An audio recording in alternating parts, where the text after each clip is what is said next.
Good morning. It's a great privilege to be here, and thank you very much, Taka-san, for inviting us. I'm going to talk to you this morning about university-industry collaboration within Ireland, which is a country where I'm based at the moment.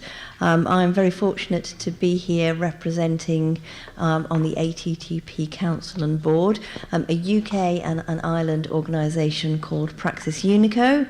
That's a membership organisation. It has a very broad base and it serves the technology transfer community. And we do that through advocacy, through reports, training and conferences. I'm going to talk just a little bit about some of the policy interventions that have been put in place within Ireland, a small country with a relatively recent research base and a relatively recent technology transfer profession. It's been in existence in its larger form for about the last 8 years, although there has been technology transfer activity happening prior to that. And I'm just going to talk to you about some of the drivers for investment by the government in technology transfer, and I'm going to talk to you about some of the mechanisms that have been put in place. So the first thing I'm going to do is change the language from technology transfer to knowledge transfer. The research and the expertise, the wise people within universities are so beneficial to industry. And also industry and the people within that are an enormous benefit to researchers. The ways in which they can connect are through licensing of intellectual property, through the creation of new ventures such as spin-out companies, through research collaboration, and through consultancy, advice and practical support. All of these ways are broader than perhaps the traditional terminology technology transfer, and so we call that knowledge transfer. And why do we do it?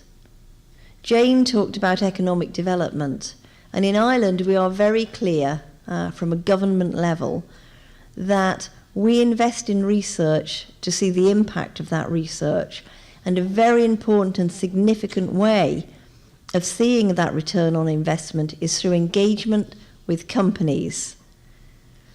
Companies can commercialise the research and the outputs of research from our universities.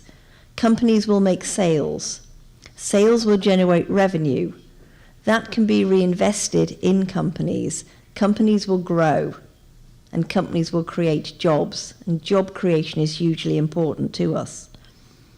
And of course, as companies generate revenue, that can return to our research base through more collaboration, through the purchasing of licenses, through the purchasing of consultancy services. And through that process of commercialization, very importantly, there's a relationship developed with the research base. There's a sharing of knowledge and expertise from industry, not just of money. So I promised to tell you a little bit about policy intervention. In Ireland, we created about a year and a half ago a new office, which is part of a government agency called Knowledge Transfer Ireland, or KTI. I run that organisation, and I'm going to tell you a little bit about it.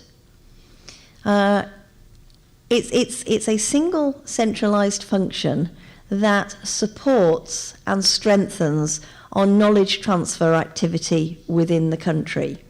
Having one organisation means that we can look across the country, and our job is to worry about the system. Our job is to ensure that there is a unified approach to engagement between our universities and our institutes of technology with business. We're now in a position where we can produce reports on what's happening within our system, which we haven't done before, and raise the visibility. And so last year we were able to produce the first survey of knowledge transfer activity within the country. And that maps some of the information that Jane was talking about in terms of the autumn survey. It maps activity. we begin to understand how we're performing and how we're performing nationally against other countries. And that's very important as you develop policy. But as Jane says, it's very important to develop the narrative that goes with that, to put that into the context of how meaningful it is for your own country. So we are not within Ireland concerned about revenue generation for universities.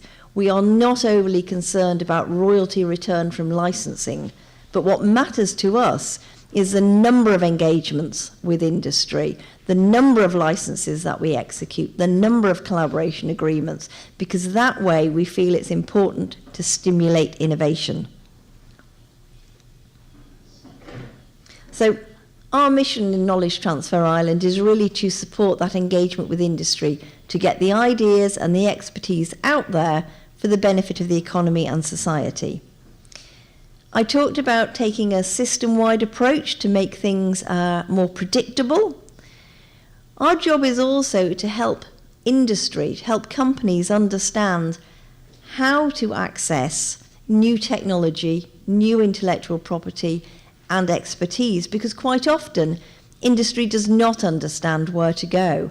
And even in a small country like Ireland, companies will say, we don't know which university to go to.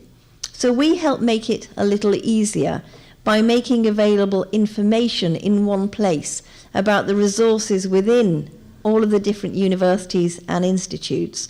But we also explain how to engage, and we provide some very practical resources, such as standard agreements that companies might want to use, so that they're not frightened or intimidated about how to work with universities. And as I've said, we report on the system. I'm going to tell you a little bit about funding into the system as well. But first, if I paint you the picture of what the ecosystem looks like for innovation in Ireland. I'm not going to talk in detail about each of these organisations. What I wanted to show here is that there is a very cohesive approach to funding research with industry and to fund commercialisation. At the top, we have some of the research funders in Ireland, those who fund research programmes, those who fund directly into universities to support through a core grant. Our government agencies, such as our Economic Development Agency and our Foreign Direct Investment Agency, also will fund into universities and fund into industry to allow them to collaborate with our universities. We have several sorts of research organisation within Ireland. We have universities, we have small rural institutes of technology, which are less research intensive, and then we have a few specialist institutions in particular areas that are important to us, such as food and agriculture or the marine. We now have KTI that sits at a nexus within this, and of course we have industry. So there's all sorts of funding going on, but in a very joined up way. And the idea of that funding is really to take early stage ideas and move them a long way through the development pipeline so that for industry they're more attractive, and to fund industry to help it engage with our universities and with our researchers. This is just a list of the kind of support that is available, the financial support that demonstrates that sort of full breadth, the escalator from early stage opportunities, the funding into companies to allow them to collaborate and allow them themselves to grow. It's a very integrated system. We also fund technology transfer offices within our universities and our institutes. We ran an initial 6-year programme called the Technology Transfer Strengthening Initiative. We funded 10 technology transfer offices in our 7 universities and in our larger institutes of technology. And that was about putting people in place and providing operational costs and building on a modest infrastructure that was already there. That fund was continued, and we're in the process of a 4-year fund at the moment. And we've looked at how we expand that fund to those smaller rural institutions that I spoke about, And we've done that by developing consortia where the larger funded TTOs in the first round of funding partner with some of the smaller institutions to share their expertise and to help them develop in this area. We monitored, because one must, and it's important, our first programme. And what we were able to say was that licenses, options and assignment agreements to industry increased 7-fold during that period of our funding. Spin-out company creation increased by 450%. There was a culture change within our universities, and our researchers became much more engaged in this process because there were people there who could help them. And we began to develop a skilled profession of technology transfer people within our institutions, and for the first time, because we were providing funding, we were able to measure performance. This just gives you an idea of some of the outputs from 2013 that we were able to publish last year through our annual survey. And as I said, some of the questions that are asked on that map as closely as they can to other international surveys, such as those by Autumn, ASTP, and in the UK there's a government survey which is hugely important. So we can begin to benchmark. Within Ireland, we have produced national policy and framework documents. And in 2012, the government published the National IP Protocol. That describes a framework for how industry and our universities should work together and sets out some very core principles. For example, it moved away from a position in which industry expected, because it worked with the university, to have joint ownership of all of the intellectual property that would arise from a programme, and actually says no, it will be licensed to you, but you won't have automatic ownership. And that protocol was developed very cleverly by a broad range of stakeholders from industry, technology transfer, universities, government departments, etc.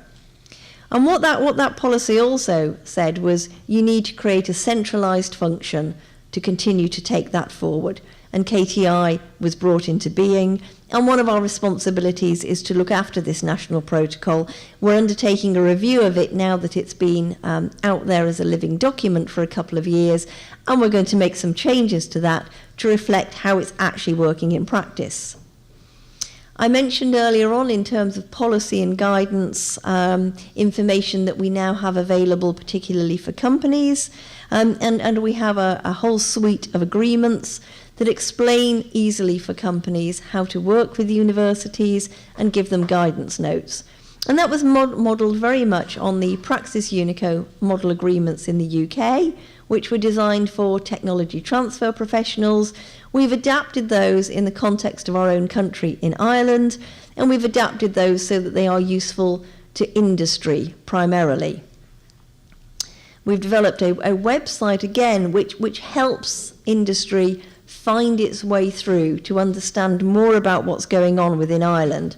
So it's possible to search for all of the research that is going on in our country. It is possible to search for the experts, the research experts, and it's also possible to search for intellectual property and new technologies that are available.